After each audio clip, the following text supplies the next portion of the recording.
Hey there, I'm Kat, and this is Brews and Reviews.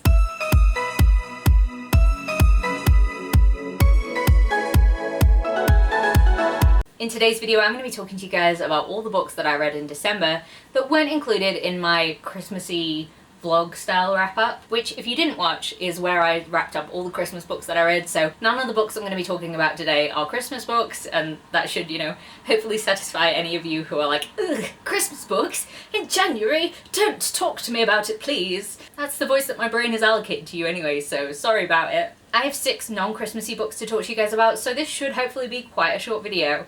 And a lot of these were rereads. I actually only read 2 new books, but I don't know, there's something about December where it kind of makes you want to reread stuff because it's like, have like a cozy time, and when I wasn't reading Christmas books, I wanted to have a cozy time. I like a cozy time. I'm currently not having a cozy time because I'm wearing short sleeves and it's cold.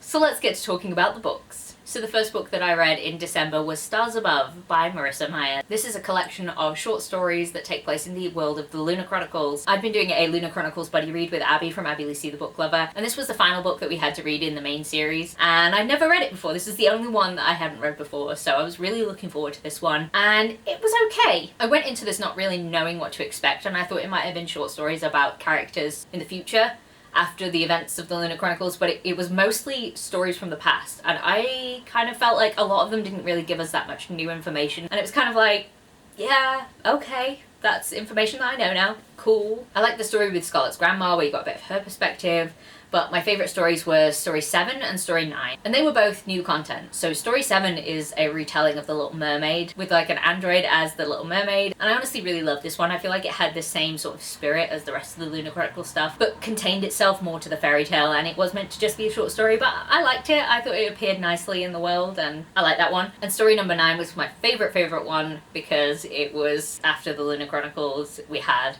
a wedding of some characters. I don't want to spoil whose wedding it is, but it was very cute how it was done, and I enjoyed seeing all of the characters just together in like a non-perilous setting, because a lot of winter was peril.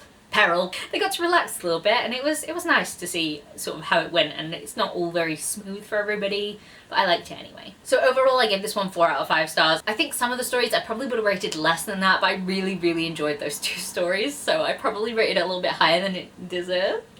But, it's my rating, so I did what I wanted to. So the next 2 books are part of the same series. I have been forcing some of my real life friends to engage in bookish activities and buddy read with me, so I just want them to have the pain and suffering that we all feel. So I'm making them read Throne of Glass, Crown of Midnight. We read those in December, and I have thoroughly enjoyed reading these after having finished the series because I think there's so much more foreshadowing than I realised, and I actually enjoyed these books much more than I did any of the other times that I've read them, because knowing what I know now, I'm like, oh, painful, but in such a good way.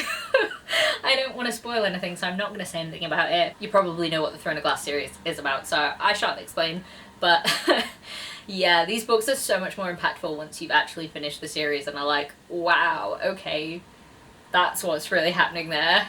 Great. So I gave Throne of Glass 4 stars, and I gave Crown of Midnight 4.5 stars. And I'm very excited to get to Air of Fire, but Assassin's Blade is next, so. Although having said that, I am very excited to see what I think of certain characters now that I know where their story is going to go.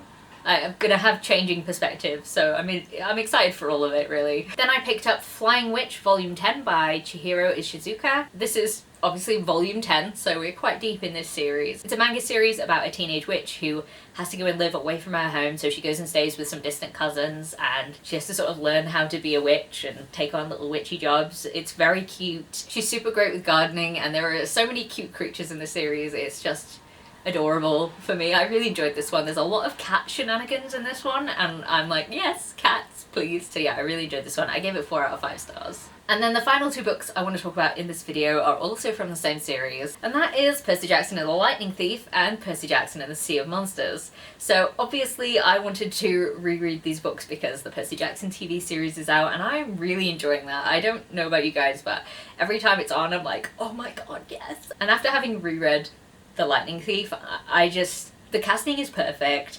I am adoring what they're doing with it. I feel like any of the changes that they've made have fixed some of the problems that I had with the book, because there are some problems that I had with it. I know that these characters are 12, in this book, but I do think some of the decisions that they make are a little bit dumb, particularly regarding the whole Medusa thing. I found their lack of awareness in the book just ridiculous, so I really enjoyed in the show how it was like immediately obvious and they were like, oh, we've got some awareness of what is going on here. So I really enjoyed what has been done with that. I think that The Lightning Thief is just such a great book and it has so much nostalgia for me. It made me laugh a lot and it just has so many fun things. It's such a good kids book. I'm so glad I'm rereading it. Then obviously I read Sea of Monsters, and this one is probably my least favourite in the series. I don't know what it is about this one, but there's something about it that I just like a little bit less, and I'm not quite sure why. I wonder if it is slightly because of the Percy Tyson relations at certain points in the book. Percy has some inner thoughts that are like realistic for a young teenage boy to maybe have. At least he has growth. I don't know. I enjoyed the book still, and I think I just wanted it to be a little bit deeper. I think maybe all of the interactions that happen are very like, and we were here, and then this happened, and then we went to this one, and then this one, and then this monster. Maybe also have a weird appreciation for it because I am obsessed with Epic the Musical, which if you haven't listened to, then you definitely should, because if you like Percy Jackson, then you're gonna love Epic the Musical. But I feel like this one just didn't get as deep. I gave this one 4.5 out of 5 stars, and I give The Lightning Thief 5 out of 5 stars. So there we have it. Those are all the books that I read in December that weren't Christmassy. Again, if you want to watch those, go check out the vlog that is linked in the description below. If you made it to this part in the video, please leave me a lightning bolt emoji in the comments, because that's, you know, we're all back in the Percy Jackson era. Maybe not, but like I definitely am, so. And if you like this video, please leave a like, comment, subscribe, and I'll see you in the next one. Bye!